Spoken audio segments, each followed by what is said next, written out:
My formula for greatness in man is amore fati, the fact that a man wishes nothing to be different, either in front of him or behind him, or for all of eternity.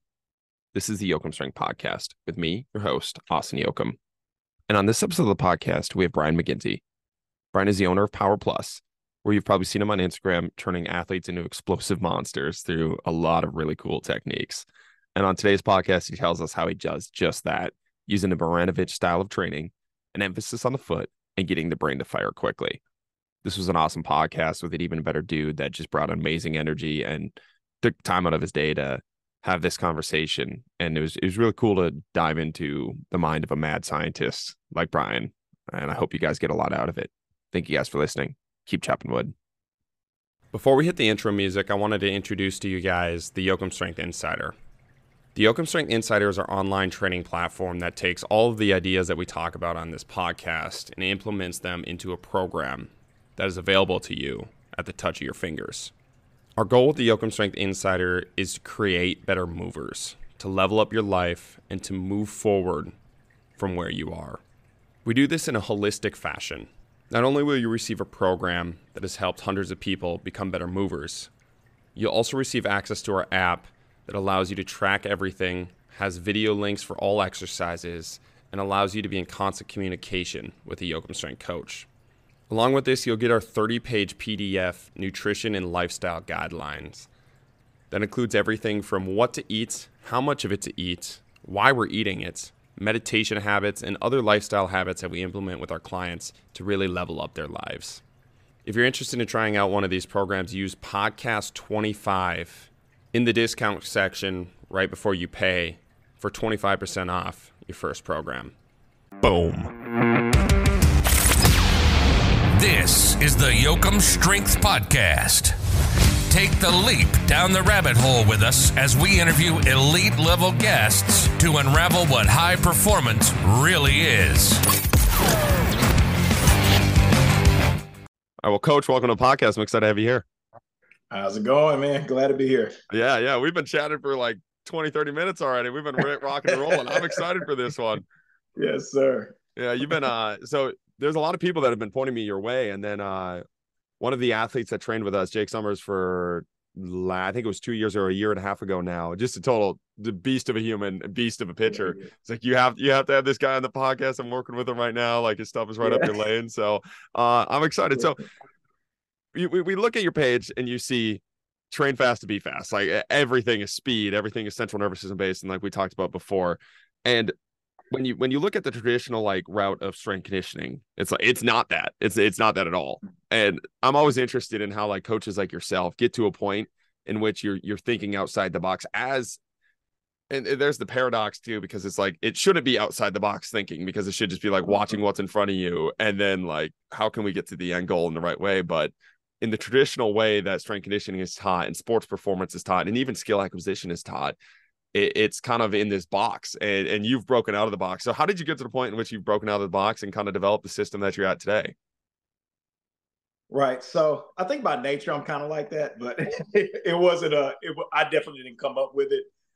So I had it was funny. I was growing up, and my brother would read the paper all the time, and we got this article about the robo quarterback out in California, who was Todd Marinovich, and they had a 30 for 30 on him. And back then, all you had was the paper. You didn't get a lot of you didn't have internet and stuff like that to know who was playing in California, things like that. And that article came up, and they were, it was just, a lot of people thought it was a crazy article or crazy that, he was eating a perfect diet and all this stuff. And so that stuck with me. Like as soon as, and I was in middle school, I think, maybe 6th grade, 7th grade, when I heard of that, and it just always stuck with me. And so one day I think I was finishing college and trying to pursue a pro career. And before I started playing independent ball, I saw this thing with Troy Polamalu working out and doing just this crazy stuff. And then they were like, Mark Marinovich is his trainer. I was like, what? Mark? That's the dude, that's the robo quarterback dad. So so I saw that. And dude, I was just like, it caught me. And I wasn't even thinking about going into I had a little bit of a dream of becoming a trainer. But at that time, I just got through finishing playing independent baseball, and I was just kind of like, I'm gonna do this baseball thing and create something great with this.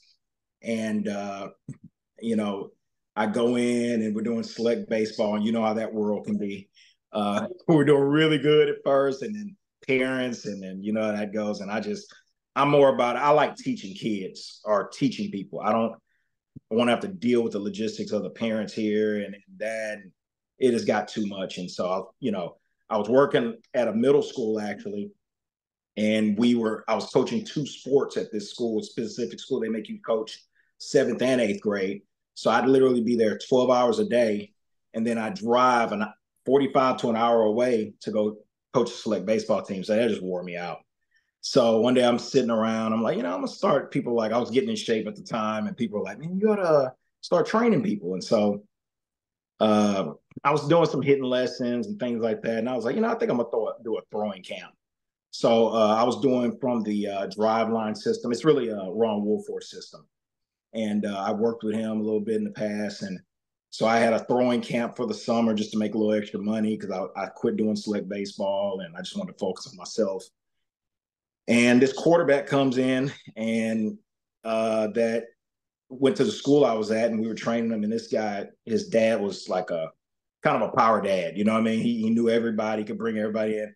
And I had this guy for like 6 weeks. He's like, you have a talent. Like, I'm going to get you some people. So I was like, okay. Like, I'm thinking he's bringing me more throwing guys. He brings me a ton of football players. So now I'm like, oh, what am I going to do with these guys? I've been throwing for. And so after he does that, I got to get creative. So I start looking at the Marinovich stuff. And, a place called Sports Science Lab popped up, and I couldn't find the Marinoviches basically. So this place, he was there at one point, and they had a lot of the products. So I just started ordering the products and looking at stuff on the internet with Marv training and trying to duplicate it as best as possible. And the guys started getting like way better, like to the point where the coach was like, did you work with him too? Because he looks different. And I was like, oh, wow, we might have something here. So I thought I was an expert then. And I found out soon after. I met the Marinoviches probably about 6 months from there. I talked to Gary for the first time. And, I was just like, I need to learn the evaluation system because I know I needed an evaluation. So I don't know why that was such a big thing then. And now it's even a bigger thing. But I realized I didn't know crap. So I went out there, got humbled pretty good, but I fell dead in love with it. Like anything that guy told me to do, Gary Marinovich, to this day, I follow it, so that's basically how it happened. So yeah, that's a pretty sweet story. Yeah. When you started implementing this stuff, because obviously you had like your college strength conditioning background too, and like just training yourself. When you got into the Marinovich system, was there any like maybe doubts on your end, or like what was the biggest thing where it's wow, that's way different, like this is way like totally different? And then what sold you on it? Obviously the results from the athletes, but what sold you on it in the first place? You're like, this might actually be something here, but it's so different from what I was doing. Right. One thing about the system, this is where a lot of people are behind. I'll kind of backtrack after this. Gary started making big changes in the system about 5 years ago. Even different from what Marv was doing. Same principles, but he started to really like even rev it up more. And then on the strength training side, of course, we were lifting heavier, but we don't do anything traditional. We do all the lifts, but they're all plyometric. So even our bicep, we do curls, but they're plyometric. We throw it off. And so we start realizing that we can build the strength. We just don't compromise the speed. So I ended up, when I went down there, we were lifting super light. So that was, for me, I was a big lifter in college, and I was like, man, we're lifting light, So this is when I first got there like 8-9 years ago. And I'm like, dude, like, how are we going to get an offensive lineman like lifting 25 pounds? And it was just all nervous system. And then, Gary started to really make some changes. And it's like, if the speed's not compromised, there's nothing against the science to say we don't add weight. And so I think my biggest reserve, remember I was coaching in middle school still. So we were running in Texas, we run like high school off seasons in middle school. Like 8th grade is basically high school at that point. So they're in there lifting 300 pounds, 200 pounds in middle school in Texas. So, I just started to see what sold me the most. And I think this is something people have to know, that I was on both sides of the fence at the same time. So I was literally coaching 2 off seasons a day at the school, and then leaving there after, a 10-hour, 8-hour day, and then going and coaching at Power Plus for 4 to 6 hours. And so, I start watching, and then when COVID hit, I'm not gonna say I was 100% even sold after like 3 or 4 years, but I was definitely 90% sold, right? And I wasn't going against the grain either. I was just kind of worried about certain things at the time, like, how would I train a lineman, or how would I train this guy? Will the just nervous system work for these guys, And, what happened was the COVID year hit, and that's what really sold me. I had a freshman who was really talented, but I trained him, and he didn't get a lot of off season because all the schools were shut down. So I had him for like, 4 months straight, 5 months straight before they even went back to weights. And he didn't do that very long. So really, he was my product. And he went straight to varsity as a freshman. He's the only person in school history. That's hard to do in Texas. So he was the only person in this school's history, and this school's not even that great. And I mean, he lit it up. First team all district. I mean, he was ran over like a 4-star recruit, and he's only like 5'9". He just looked super explosive. The game looked slower to him. And I said, yeah, this is it. Like that was the final straw. I was 110% in at that time. So yeah, so and the fun thing was I got to see these guys progress. I got to see guys do well, start lifting weights a certain way, and then maybe get hurt. And then I take them over to my gym, and we get them in alignment, and then they don't get hurt for 2 or 3 years. So then you keep seeing those reoccurrences happen over and over again. So the confidence just kind of built. You know what I mean? At this point, I'm able to kind of speak the way I do on social media because, I am highly confident. I'm not faking anything. I understand my science. I understand the principle. I try to chew it up, and make it common sense. I was a teacher, remember, for 13 years. So I realized that people need to get a common sense version of a complicated, or what can be a complicated science. I'm not in this to make people think I'm smarter than them. I'm really in this for the athletes.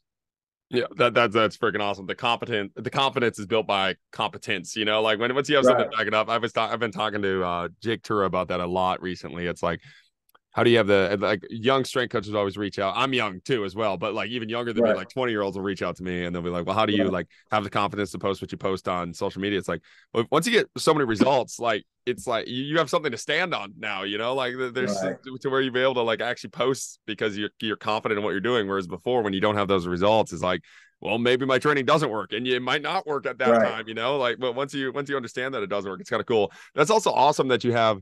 So when you're working the high school and your own gym, was the high school, were you running traditional strength conditioning at the high school, and then you're Yeah. working on? Oh, that is awesome. So you got Yeah. to really see the So live, total like, contrast. Yeah, I'm leaving work literally 30 minutes later. I'm doing something totally different oh, that's sweet. with some of That's the super with some of cool. the same athletes. So, um, yeah. so can you run me through what that looks like? So what does the different training look like? The traditional model when you're working with the high school, like bench squat, deadlift, or maybe even doing Right. sprints and jumps and stuff like that in the traditional setting. But like, what's it look like when you're leaving that high school setting and you're going to your gym? Like, what's a session look like if I were to walk in with you and you've Right. evaled me already and you're working with me? Yeah, I think that's what a lot of people don't understand. So when they're looking at the internet, a lot of people are concerned, like, man, y'all jump a lot and things like that, and like we don't jump a lot. It's everything is segmented. I know exactly how many jumps a week somebody should get. I know what kind of jumps to do. I know what the high impact jumps are. I know what kind of foot firing they need to be doing. I know what kind of core work they need to be doing. So if you were to look at a day, I'm gonna keep it real basic, but the first thing you do is take your shoes off, and we start doing what we call footwork. So footwork can be broken up into different fragments or frames, or some days it's more of contact balance or balance. And then, even with balance, I feel like balance, there needs to be some suddenness to that as well. And then sometimes it's strengthening, flat strengthening. And even with that, there needs to be some even a calf raiser in my gym is fast. And so then there's a lot of manipulating of the points, because a lot of times, we'll go in and work calf raisers or something like that, and we only work it in one angle. And so my thing is, I'm not against. I like a lot of the stuff that GOATA guys are doing and stuff like that. But like I saw a video the other day that a guy posted from GOATA, and they showed like Patrick Mahomes, and he was in a bad position. And my thing was with that is I didn't think he could help it. He got hit, and his body had to kickstand and do something quick. And my whole thing is, okay, if you can't get in the perfect position, because there's no such thing as perfect sports. If you can't get in a perfect position and you're not acclimated to that, then what happens? So my whole thing is to train the foot in a way where everything in your environment, you're used to it. So no matter how awkward the stimulus is, I'm going to try to create awkwardness in your strength training or your training in general. So awkwardness is good. Sports are awkward. So I feel like first thing you do, you come in, we're going to work on that kind of stuff, the foot, the awkwardness. Second thing you're going to do, usually some type of core work. That can go a lot of different ways at our gym. But it is explosive, it is fast, and we're working multiple points and angles and degree points. There's a lot of like micro sciences that we use. So when people are just looking at somebody do a drill, and they're like, man, that look goofy, like there's always a particular science to it. And then we go to what's called ball work, usually after that. So our ball work sessions are basically a mobility / yoga / Pilates in one. And so we work most of our mobility work, and we call it stretch strengthening. So Jake loves that part of the workout. It's because it's very explosive, but you're getting a stretch and you're getting the strength aspect or the resistance aspect in nature. And you're working a lot of micro points and micro angles. So it's really that's a big part of our system. So be honest with you, like if I'm training a pro group, it's usually 2 hours, and I'm training a normal group, it's usually an hour and a half. And I would say that first part looks like a warm up, and we could do some jump roping too, but there's a technique involved in that too, ground impact technique that we utilize there, ground contact that we utilize there. But when we're done with that block right there alone, we've spent about an hour at the gym already. So we're only utilizing, 45, 30 sometimes, depending on the group. Pros usually around 45, 50 minutes to utilize for strength conditioning or agilities, or a mixture of both. And then that's segmented into, what we call power days and agility days. So it will vary day to day. And that's after the explosive mobility portion. So it goes right. the balance. Usually. Okay. So after that, and is that just traditional power, or are you doing different things with the strength conditioning part there too for the fourth block? No, yeah, we're doing everything weird. Yeah. So, what's that look like? Yeah, so we're using the super cat machines. Hell yeah. We got one of those. We do a lot of other awkward lifts too. Like I was on the Mark Bell's podcast. Yeah. Not too long ago. And I took them through a workout, and they were real impressed with a lot of stuff they were doing there. We were doing some of that, and that's off the cat. So it's we do a lot of things I don't show that go along with alignment. Because my biggest thing is alignment. You know what I mean? Like you can lift all the weights you want. If you're aligned, you're probably going to be okay. But there's like 3 different types of alignment. So that's where I never hear people talking about certain alignment. I'm not even going to say it because I don't want to give it to you. I'll tell you off camera. But there's certain alignments I hear nobody talking about, and the science is there. And then, we'll get ridiculed for what we're doing or the science, but we understand our back science. So that's why, when I tell somebody I wouldn't do this type of lift, this type of way, I have a back science on it. So alignment is key. I hate saying this because I always say it wrong. Not I'm going to say it wrong. Not Ventruvian. What is is it Ventruvian, man? The six arms, six legs diagram you see in the science classrooms. Oh, yep. Yeah, yeah. So if you look at that, Da Vinci, I believe, came up with that illustration, but it was about alignment. So if you look at a lot of the points, you see a lot of these 45-degree angles between the arms and the legs. And so those anatomically are going to be your strongest points. And the other thing is going to be the alignment of a human being. So if you're in alignment, you're not fighting yourself. And that's the key. Like, I don't want the body to fight itself. So if you have this big squat, I got a dude did 700 pounds twice at TCU and couldn't break a tackle. Got way more unathletic. I literally had him stand up, and he had to brace himself, and he just picked his knee up to a 90-degree angle.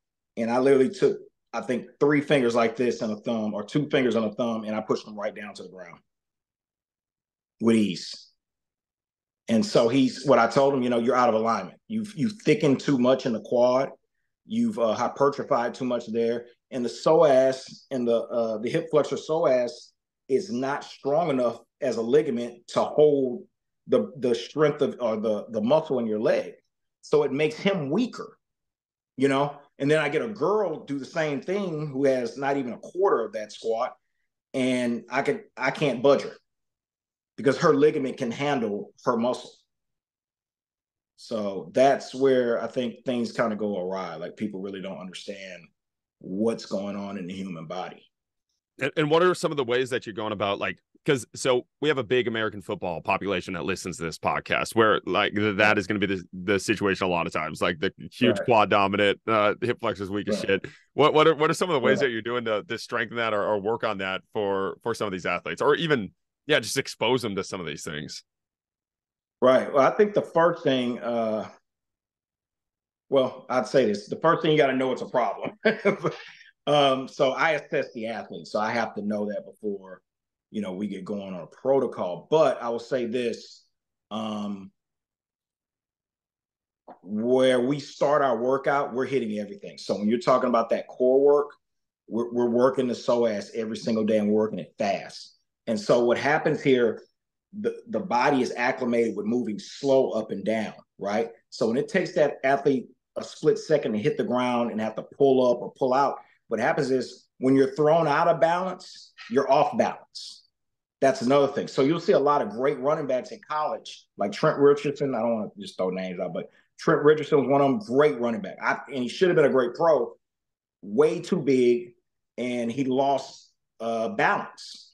And then he lost balance on the field. So I remember watching him his last couple of years. He was getting tackled. I saw him get tackled like 2 or 3 times straight by a cornerback. That never happened with that guy. And so he literally was just so out of balance, he had no balance. And so that's what people don't really understand, is that you're dealing with, I'll give you something.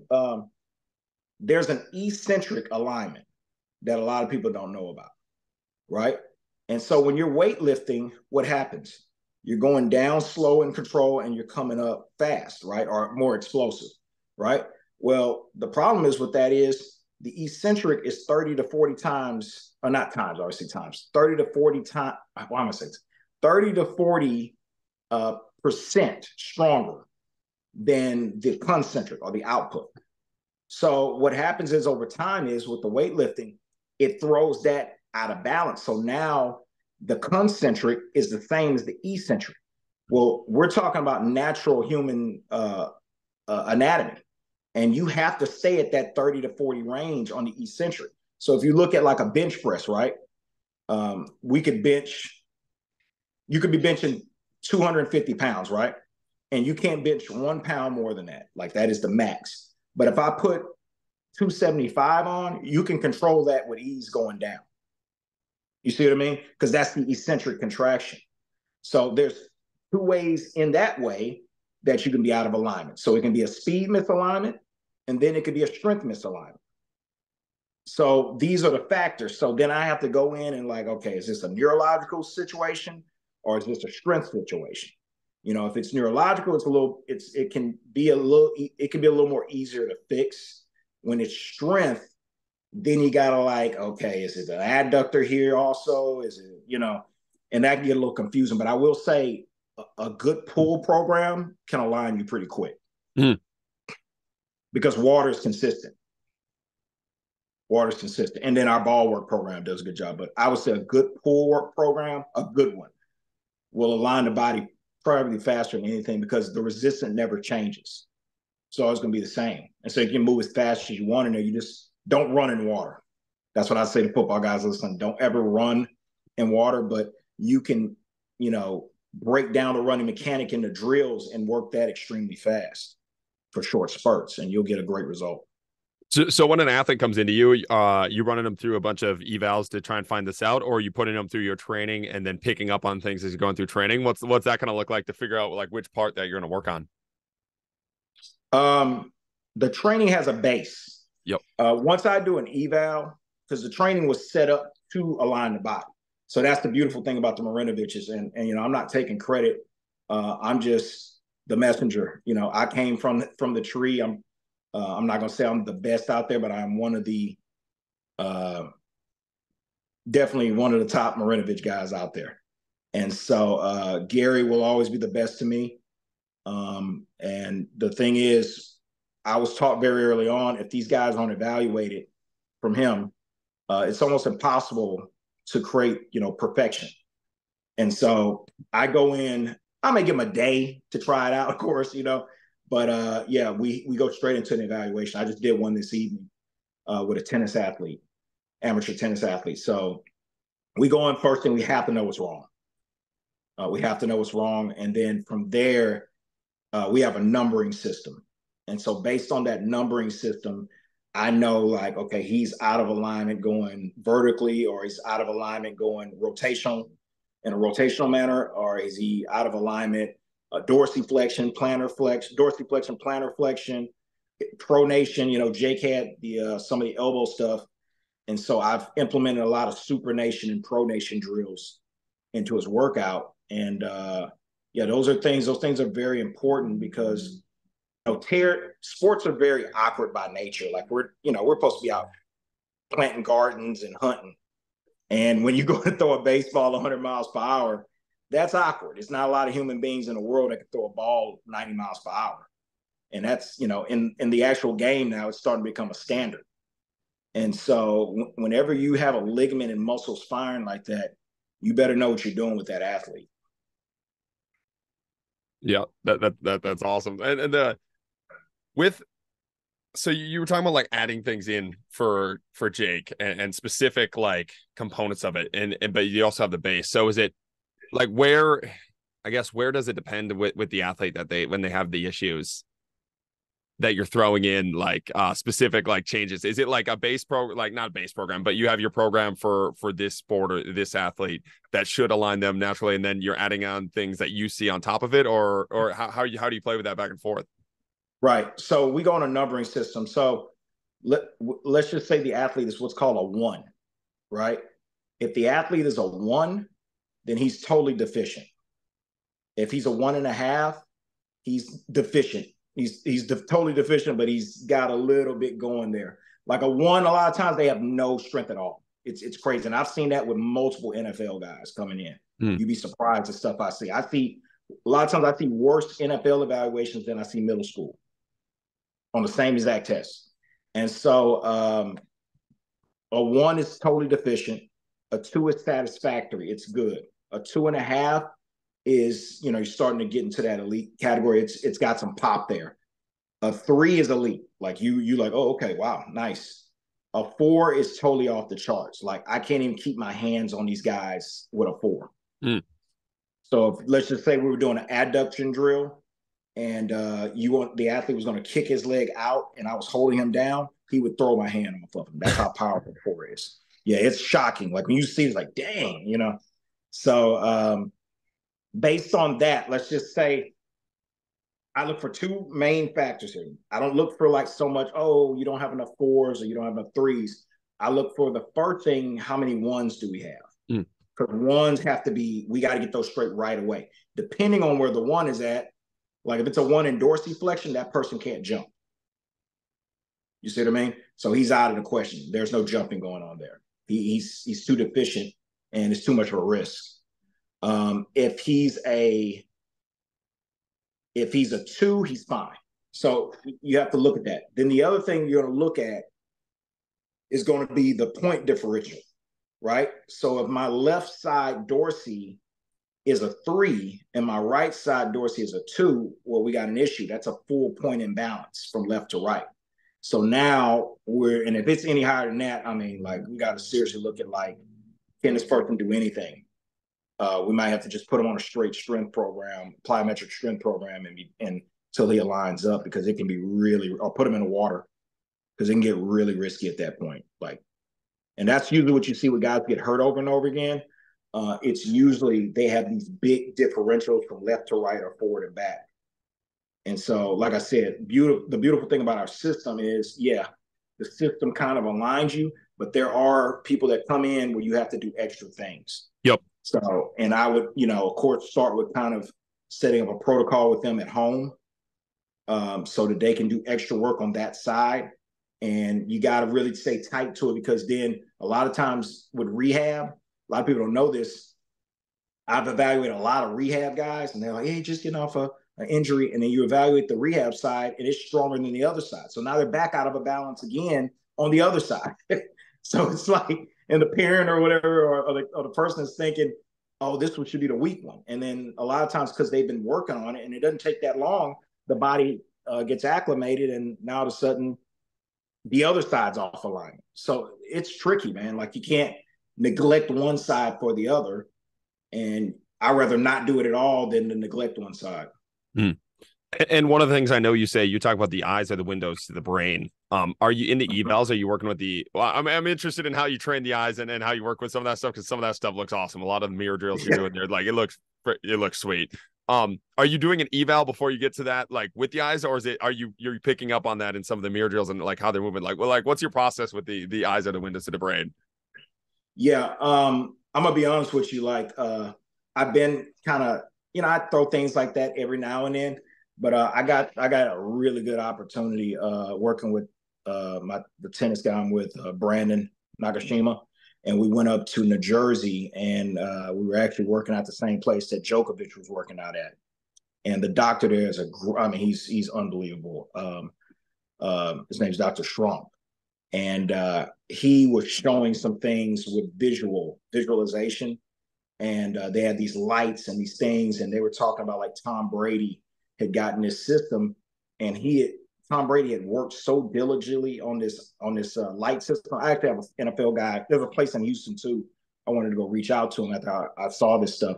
But Tom Brady worked so diligently at this that they had to cut a sliver on the outsides of his helmet. I don't know if it was an inch or a half inch on each side, because his peripheral vision had gotten so much better.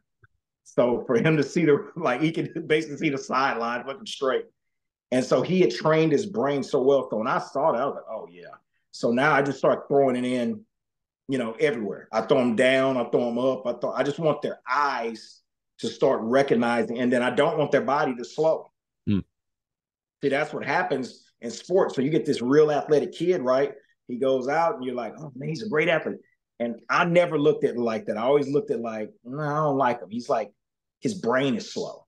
Like, I always looked at that. The brain's too slow. Like, and I didn't know what to call it when I was coaching, but I just didn't like that kid. I wouldn't play him. And everybody was like, he's athletic. Can you play him there? Like, no, he needs to go down on the line and just shoot, because I could see that there's something lacking here. So it'll be a slower kid that'll get there quicker, because he can read and react quicker, right? And so a lot of times what's happening is that person's brain synapses are not, he's not seeing projections as quickly as he should.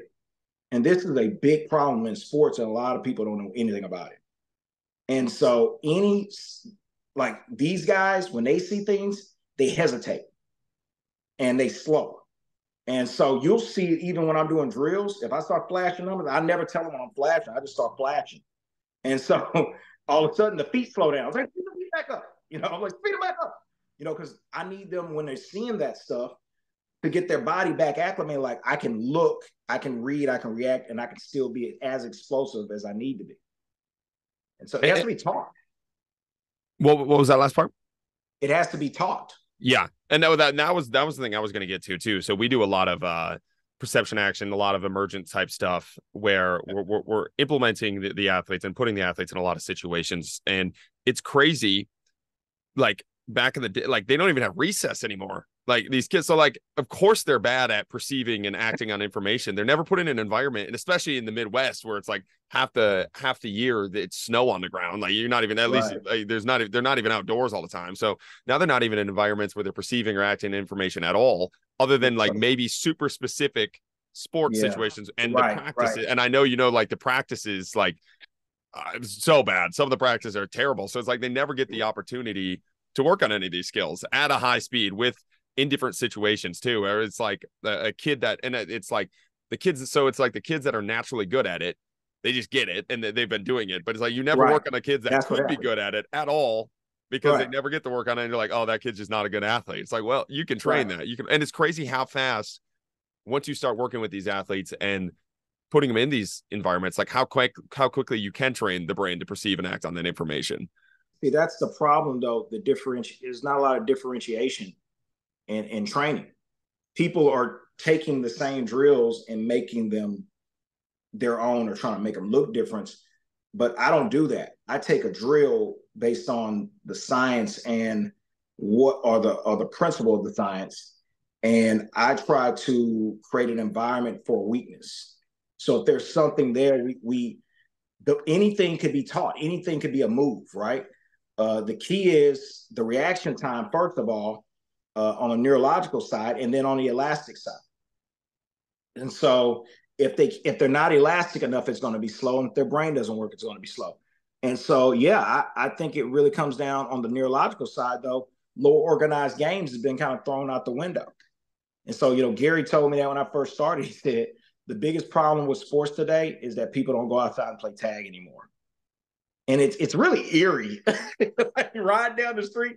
I remember like riding down the street and like you didn't even know where people at. The way you knew where people at by where the most bikes were at. When you found the bikes, you're like, oh, there he goes. Okay, everybody's, and then you find out somebody where somebody else is at. And now it's like nobody's outside.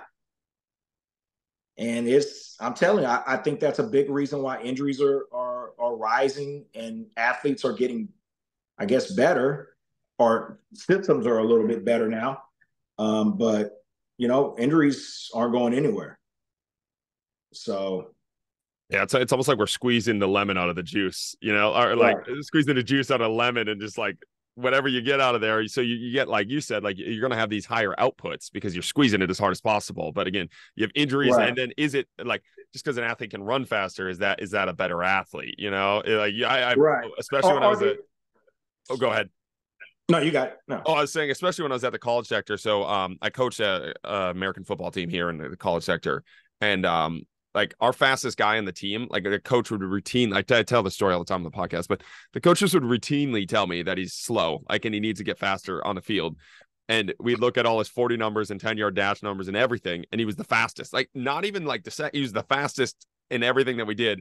But like he had no idea where to go on the field and had no idea how to like act and move with the information presenting itself around him. So he appears slow on the field. So it's like, right.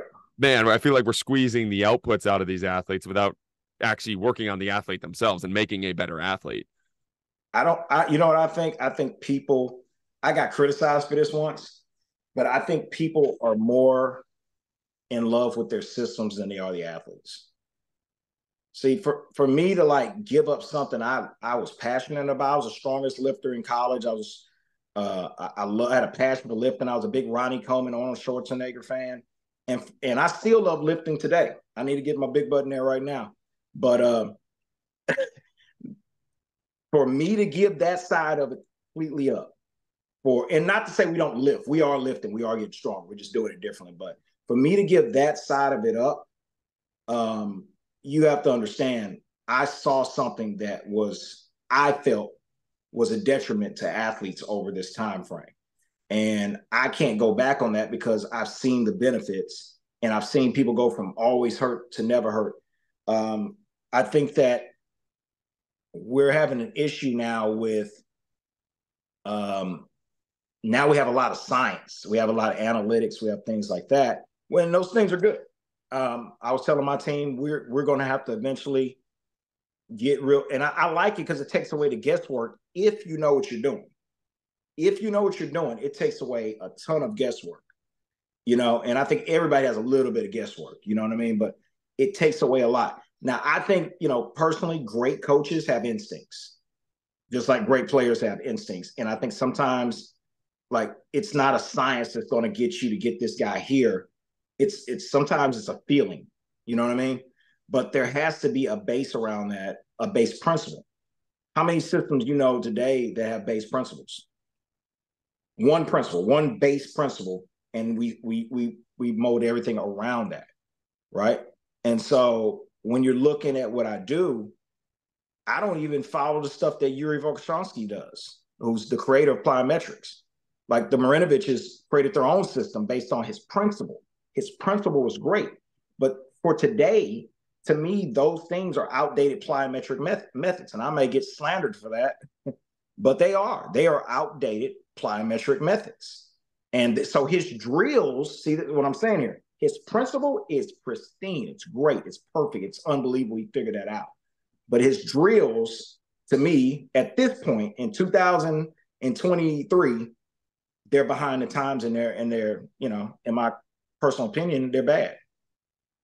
And so that could be a little controversial, but they are behind the times at this point. We should have taken plyometrics to a much and that's no knock on Yuri Volkanovsky. That's just he created this in 1970. We should be better.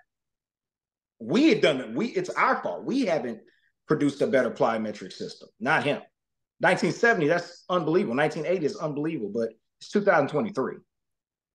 And so I think that, most guys out here are still doing the same stuff he was doing. And we gotta evolve. At that point, I talk about that point all the time on the podcast.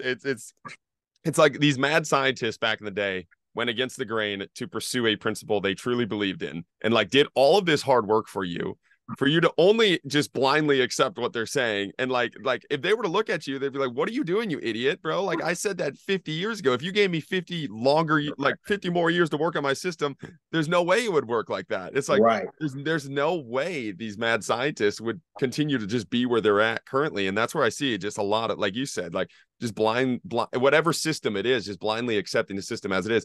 And you also have like the other side of it where like you can definitely get into like rejection of a system just to say you rejected a system, and then you're just rebelling to rebel. But there needs to be the middle ground of seeing what's good there. I mean, oh my goodness, I'm blanking on the dude's name, but it's like, grab what's useful, discard what's not, like take the good stuff from the system and the principle, like you use the guiding light of the system, the good there, but you don't have to just sit there and accept it. Cause that's again, right. The person that you're accepting, they would not have done that. They would have absolutely evolved their own system. Right. Like they did then. Yeah, like they did that. Exactly. Yeah, like right. The way they got to power, the way they got to be known is by rejecting the current system of their time, or not even rejecting, but bettering the current system of their own time to get to where they're at. And now now it falls on our shoulders. And it's almost like it's like it's virtue signal a little bit where they just blindly accept, but it's like, that's lazy. Like you're doing the lazy thing. You're You're not improving upon the system. And that's your role as a coach, as a scientist in this field, is to ideally better it, or at least not even better it, but just move it forward from where it was. All right. Even if you don't move it forward, maybe you try to move it forward and then we find a rabbit hole that, okay, like we tried to move it this way and it didn't work, but at least you're doing something with it rather than just sitting with it. I also want to say this. I know you love your athletes. Jake talks a lot about you. I know you love your athletes. If you're doing the same thing you're doing today in 10 years, they ain't going to be there. And I have to look at that. I got a couple of guys have a legit shot from freshmen in high school to, I think, playing on Sunday, and some guys playing baseball, same thing, and some tennis players, same thing. And my whole thing is this: if I look exactly the same today, 10 years from now, I'm in trouble. I'm probably working back at schools. So, so I'm always looking to get an edge on the future. The key is not being so creative that you start getting outside of the lines of your principle, whatever that is. And I'm talking just to the human beings in general. You know what I mean? I think we have to have core beliefs and core principles, and we have to abide by those. Well, as far as strength and conditioning goes, this is mine. And when I get on something and I say, I hate this drill, well, that's based on my core beliefs. Just like some people don't like short guys or tall guys or fat guys, right? That's your core belief. Don't get mad at me, other trainers out there. Don't get mad at me because I have a core belief and I stick by it. And if I don't like a drill, which who cares about a drill? I tell my kids all the time, I don't give a damn about the drill. I give a damn if the drill is helping you become a better athlete based on our principle. That's it. And so I feel like the principle is the best way to align the body, keep the athlete healthy, and maximize potential. That's why I like this principle. And that it's all about the athlete. It's just, I feel like this principle is the most functional. If you look at the time synapses that happen in sport and what our time synapses is and plyometrics, this is the closest to what you would see as functional on the field. And so that's why I go by that. And so when I don't like a drill, you know how many times Gary Marinovich has told me, yeah, that's horrible. Like, if I don't like that drill, yeah, that's bad, Brian. You need to take that off. Stop doing that one, right? You know, I used to use bands. I don't use bands anymore. That hurt me. Like, that would hurt me. I gave up bands. I'm not gonna go into that today, but I gave them up. You know what I mean? And I have a base behind it. And somebody got hurt because I know I got somebody hurt using them. And my athletes come first. So I threw them bands out once I figured out what it was. And Gary talked to me and I saw it firsthand. I said, yeah, I'm done with them. And I threw them out. That's hard. I'm a baseball guy. I grew up on TheraBands. But I don't think it's the best way. Jake, with me, hasn't used a band with me, you know? So that's the thing. So I think there are other ways. And I think there are better ways. Just like when the band came out, it was the best thing since sliced bread. And I think there'll be other ways as well. And I'm not knocking anybody for using bands. It's just, I gave that up because I felt like I hurt an athlete and I want to put my athletes first. Well, it is funny watching, like, I mean, it's crazy how that you have to preface like some of the things where you're saying it's like, when you hate on a method, like, it's just a method. And like you said, like the way that you put it, it's like, it doesn't fit in my system. I'm going to say why it doesn't fit in my system. And it's also social media where we have 30 seconds to get across the point. It's like, I was just reading some of the comments on your page today. It's like, bro, what do you want him to do? Like, go into a fucking write a doctoral thesis for you on his like post? It's like, my goodness, what are you guys talking about? It's like, he's posting what he does here. Man, I was just reading some of that. I'm like, it's insane to like. I usually just go through and just press like, thanks for stimulating the algorithm, like, and then I have loyal people. I try to respond to them, and then I try to push them towards the DM where I can really talk to them. But like, yeah, it's some guys just, you know, if people put that much focus into their wives, their children, their life, their job, waking up in the morning, being a positive human being, they'd all be millionaires. We put so much. I like. How do you have the time to write me an article on why you think what I'm saying is like? How do you get the time? I don't have the time. I'm like, dude, like, I got to write up a whole training camp tonight. I may not sleep tonight. How do you have time to do that? This is insane. That is totally insane to me that you have that kind of time. You must have a great life. Yeah. My wife wouldn't let me have that much time. She'd be yelling at you if you're trying to argue with people. If I ain't making money, man, hey, it's family time.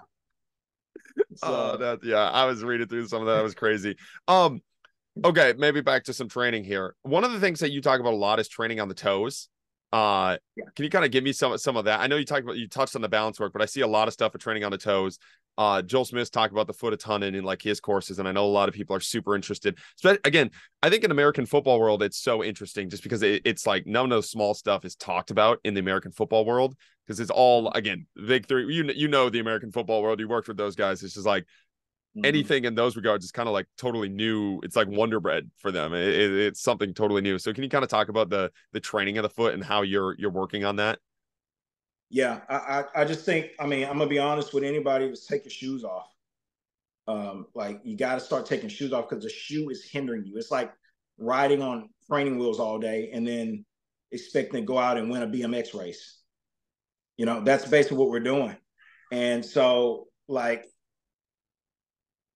I started seeing that, I learned the evaluation system, but when I really started understanding how to evaluate and start seeing like, these guys come in the gym and literally have no toe functionality at all. None. And so, can you hear that? Mm-mm. Oh, so you might have to burp that. I got cats. I don't know why. But they go crazy back there. I don't know why. I don't. My wife and my girls. I want to get rid of them. But anyway, you cut that. Yeah. So when I got into the really understanding how to evaluate and assess the foot, we started to see these occurrences. So the first thing was just like, okay, that's weak. That pinky toe's weak. That big toe's weak. Dorsiflexion's off. Plantar flexion's off. That's where I started on the base, right? But then I started to really like kind of do my own kind of independent research and start watching the guys who had these certain deficiencies and how they started to respond when they jumped and when they ran. And so then I started looking at how they've been taught.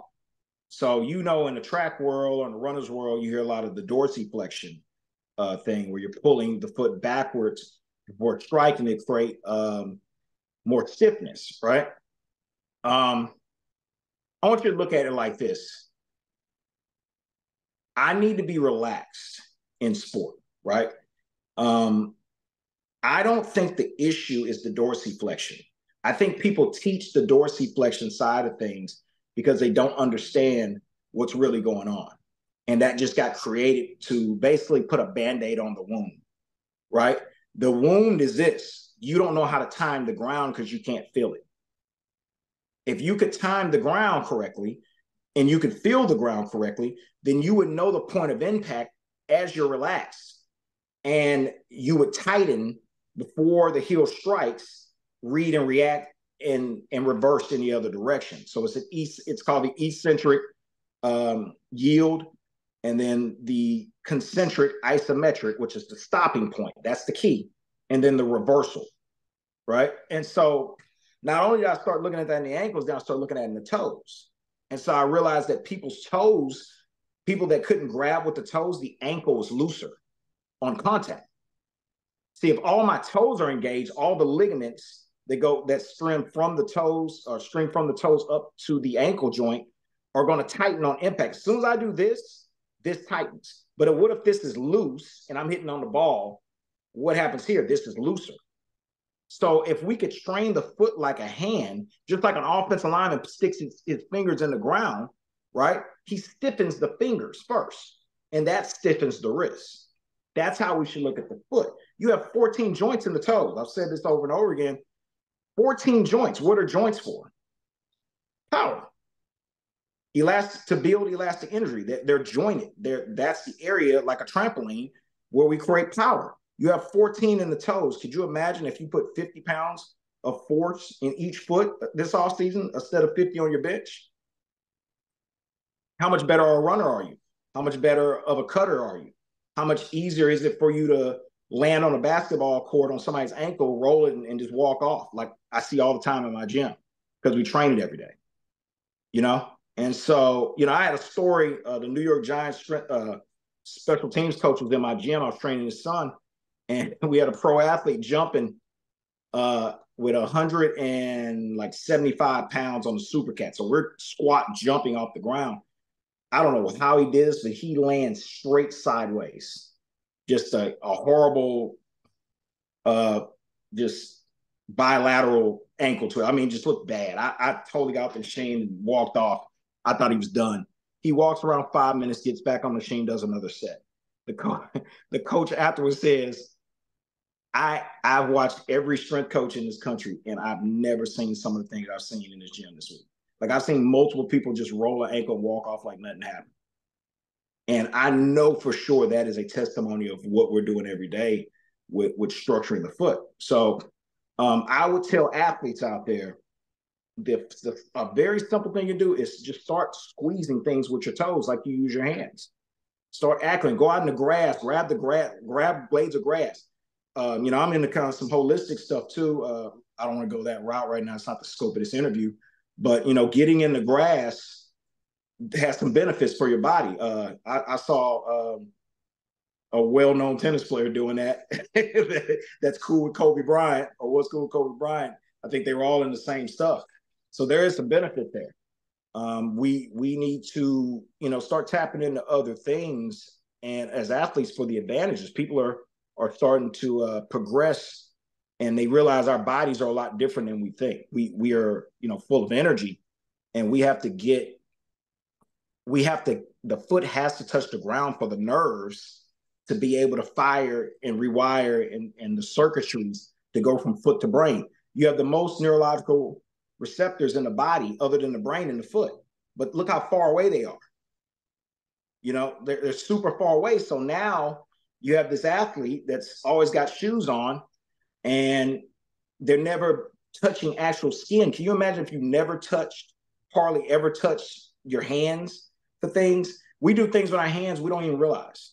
Like, you pick up a fork and spoon, you don't even realize which fingers you use because you've done it so many times and you've acclimated the nerves in your hand so many times, right? So the foot has to be the same way. And then when you're out here cutting and stuff, it's not going to be as hard. You have a relationship with your foot. And I don't like people to use socks either, because we need skin. So that's kind of funny to me. I'm not going to lie. Like the sock, just go barefoot. Oh, you got that far. But yeah, there's one more step. Okay, so this is something that it kind of brought up the thought. So for baseball athletes and like offensive linemen, do you do things similar with the hands as well? Because that's something I've had Rafe Kelly on the podcast, and he was saying that's a big. Rafe Kelly and Austin Einhorn are really big into like adding climbing components and grappling components with the hands for the same reason that you're talking about. It's like they're super they don't really use their hands for really anything. I mean, they're doing the same. They're just gripping the same barbell. And Rafe Kelly was showing me like the different calluses on his hands, and climbing specifically. They both talk about the torsion that goes through the hands and the different grips that they have, being really good for a lot of the same things you're talking about the foot. Do you implement any of that with the hands with any of your athletes? Right. I do. We actually started like with my. I have a boxer I think is going to be a world champion here pretty soon. And we started about a year ago. We would do these hangers to do our knee pulls, and we just started doing them with our hands. And then we started reversing grips, and then we started to spread the grip, and then we started to reverse the grip. And so we start doing the same things with the foot as we do with the hands that we did with the foot. Then we're big rice bucket guys. Yep. It's old school. It's old Nolan Ryan school. I like that. And I mean, you can just manipulate so many different mannerisms in the rice. And then we do some of the customary stuff, grab a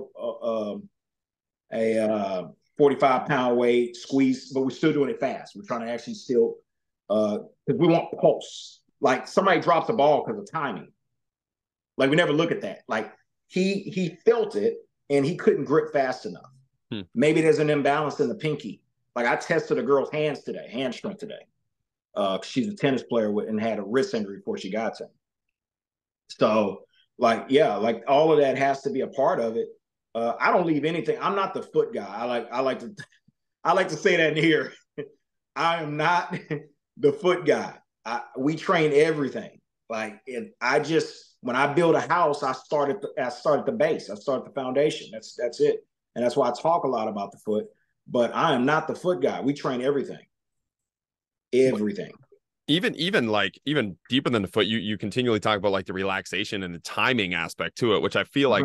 So I just had Joel Smith on the podcast 2 podcasts ago now, and he talks a lot about the masculine versus feminine side of training, disinhibition versus inhibition, and he talks to like everything we do in strength conditioning is masculine, squeeze, contract, harder. The same thing. And he's like all of the lead athletes are all about relaxation, timing, fluidity, and that's something I see on your page. It's like you're doing a ton of that, like those type of principles, the disinhibition, the feminine side of training, and implementing them. And I just feel like it's so, I don't know. It's just not it. I feel like you talk about the metrics. I feel like one of the reasons I've been working on this theory, it's like we can measure right now the masculine side of things. We can measure 10 pounds on the bench press. We can measure like doing something harder and squeeze, but like the fluidity, the relaxation side of things, the disinhibition, the just almost like that swagger walk that they have, how they walk, how they move, like that fluidity. It's really hard to measure. So if you don't have an eye for it, and you can't really show somebody on paper, that's like, it's hard to sell somebody on that type of training. But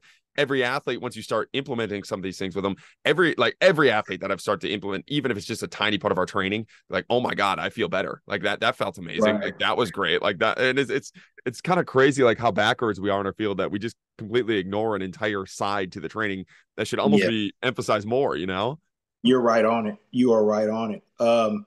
I say this: take 3 girls and 3 guys, put them in the same system, and see who comes out alive.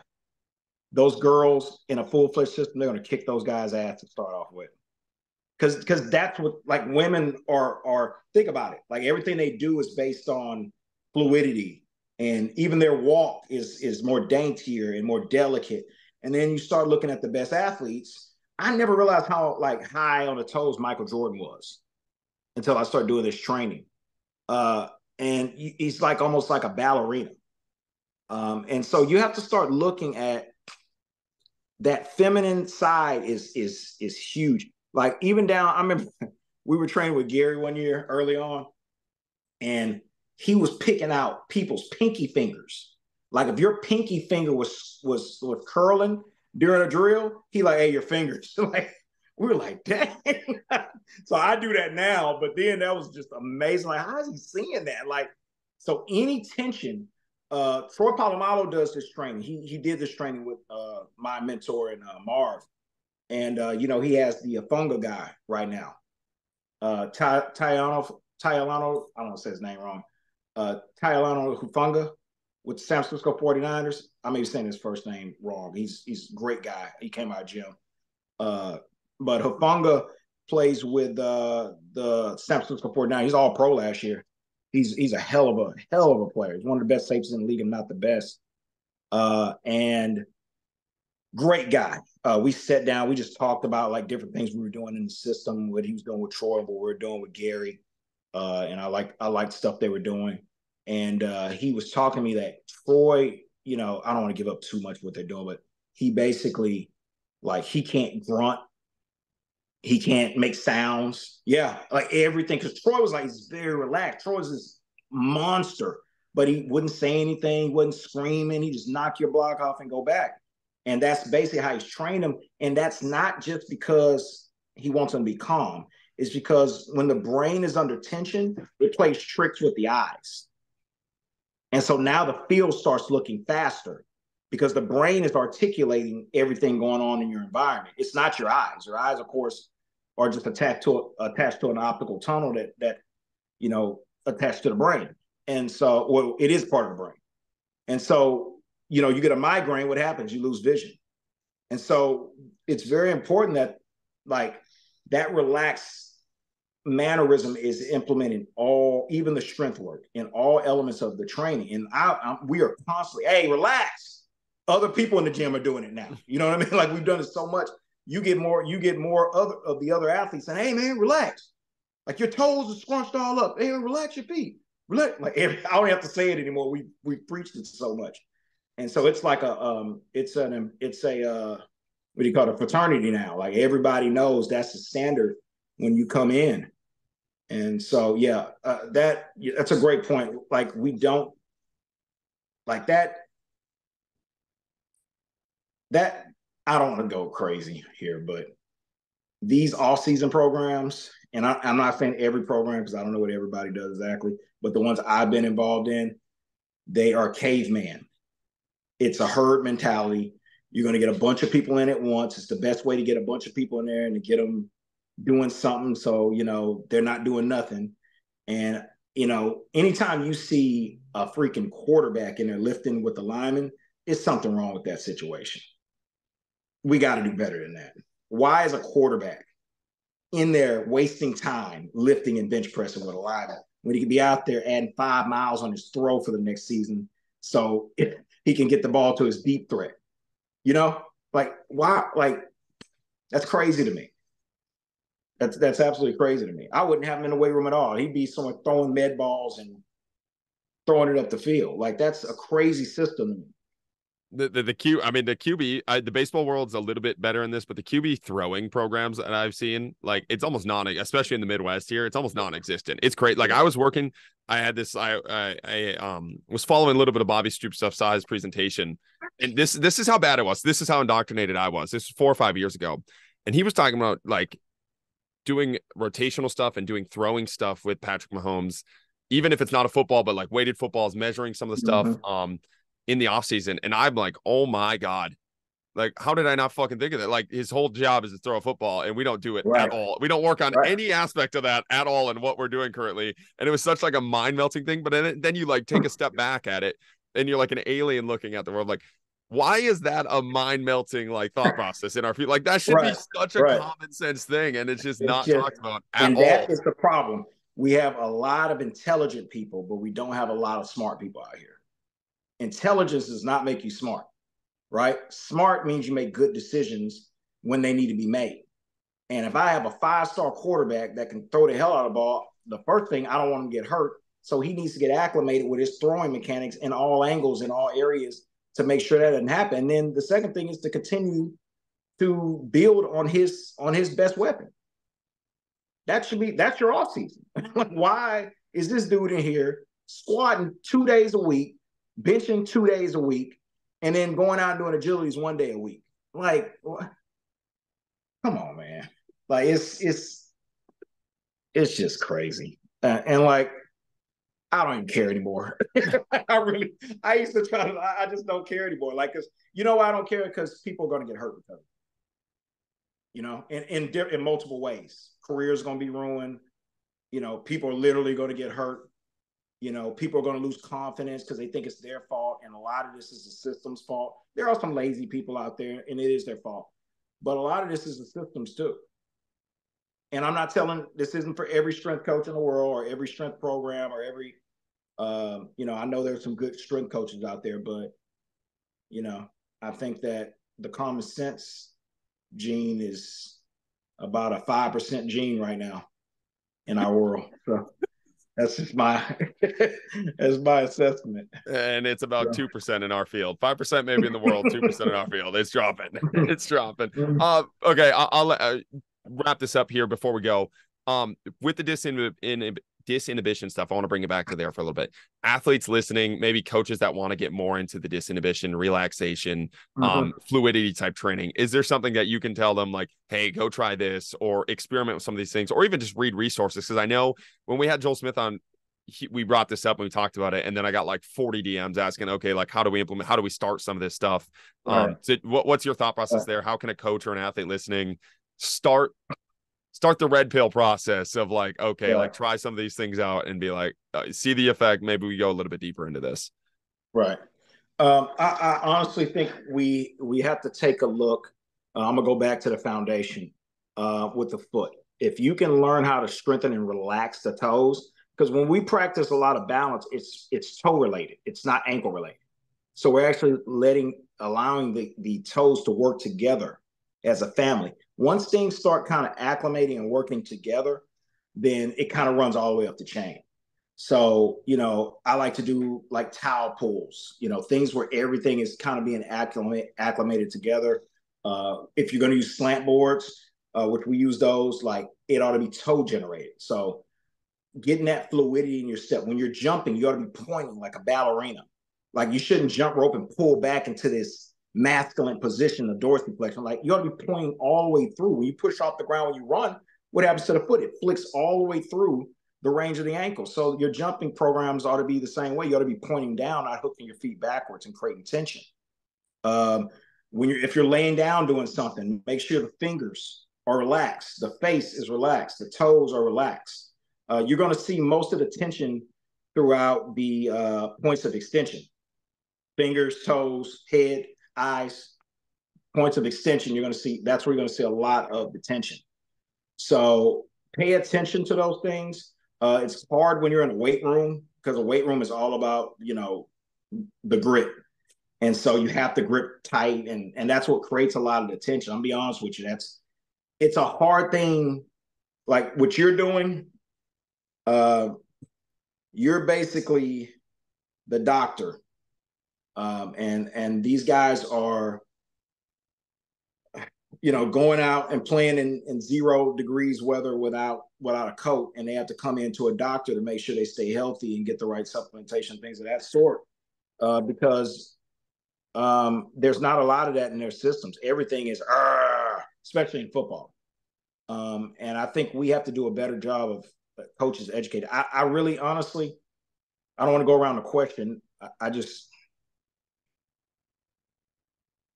it's hard in the current systems. I will say that it is. I mean, I don't want to tell everybody you need to follow me. I don't want to say that because it may not, my way may not get you there. You know what I mean? But I do know that you have to start understanding your body better. Like guys, especially girls, are pretty natural for the most part with that element. They're really good on their toes. They're really good with being, kind of dainty, things like that. Guys have been taught to be that way, very masculine. You know what I mean? And you need feminine and masculine qualities to be a great athlete. And be honest with you, most movements are feminine. Most great movements are feminine. They're like a dancer or something like that. So I think that like getting more in tune with I'm not going to say feminine, but the more delicate side of the body, jumping and toe pointing. That's a ballerina. Look at other sports. Look at like ice skating. Look at gymnastics. Look at all the toe pointing and the pushing and the power. You can take those same elements and add them right back in your sport if you kind of duplicate the mannerisms. I would say you can follow my channel. I talk a lot about, relaxation, but you got to go in that weight room and you got to be somebody else. Like you got to find a way to relax. You got to find a way to take the bar down a certain way and get rid of it fast, because you're going to have to do it. I mean, it's kind of messed up. I don't do it. I don't have to do it, but when they go to school, what they gonna tell the coach? I can't do it. I listen to his podcast. I can't do it. Right. Yeah, I mean, so I'm not, I hate that for you guys, but we all kind of went through it. The key now is to understand and start being self-atomic and understanding to learn your own bodies, because guys don't do a very good job of that. I get NFL guys, and you get NFL guys, you think they're gonna know so much, and they don't know anything. They haven't been taught anything from these universities or high schools. They just good. And some people just good. Like like Steve Nelson from the Texans, man, I told him, I thought I improved him or helped him some the year before, but hell, he got more picks this year. He just good, we're still buddy, but I didn't work on this offseason, but he's good.